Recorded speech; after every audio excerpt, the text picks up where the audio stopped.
ಹಿಂದೆ ರಾಮಾಯಣದ ಕಾಲದಲ್ಲಿ ಕುಂಭಕರ್ಣ ಒಂದ್ಸಲ ಬ್ರಹ್ಮನನ್ನ ಕುರಿತು ಘೋರವಾಗಿರುವಂತ ತಪಸ್ಸನ್ನ ಮಾಡ್ತಾನೆ. ಬ್ರಹ್ಮ ಪ್ರತ್ಯಕ್ಷ ಆಗಿ ಏನ್ ಬೇಕು ಅಂತ ಕೇಳಿದಾಗ ಇಂದ್ರನ ಪದವಿ ಇಂದ್ರಾಸನ ಬೇಕು ಅಂತ ಪ್ರಾರ್ಥನೆ ಮಾಡ್ತಾನೆ. ಈ ವಿಷಯ ಇಂದ್ರನ್ಗೆ ಮುಂಚೆನೆ ಗೊತ್ತಿರುತ್ತೆ. ಇನ್ನೆಲ್ಲಿ ತನ್ನ ಪದವಿಗೆ ಧಕ್ಕೆ ಬರುತ್ತೋ, ಇನ್ನೆಲ್ಲಿ ಎಲ್ಲಾ ದೇವತೆಗಳಿಗೂ ತೊಂದರೆ ಆಗತ್ತೋ ಅಂತ ಇಂದ್ರ ಹೋಗಿ ಸರಸ್ವತಿ ಮಾತೆಯನ್ನ ಪ್ರಾರ್ಥನೆ ಮಾಡ್ತಾರಂತೆ. ಅಮ್ಮ ಹೇಗಾದ್ರೂ ಮಾಡಿ ಇದನ್ನ ತಪ್ಸು ಅಂತ.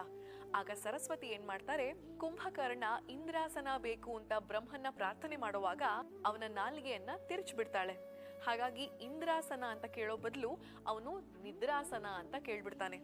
ಬ್ರಹ್ಮ ಕೂಡ ತಥಾಸ್ತು ಅಂತ ವರ ಕೊಟ್ಬಿಡ್ತಾರೆ. ಈ ವಿಷಯ ರಾವಣನಿಗೆ ಗೊತ್ತಾಗತ್ತೆ.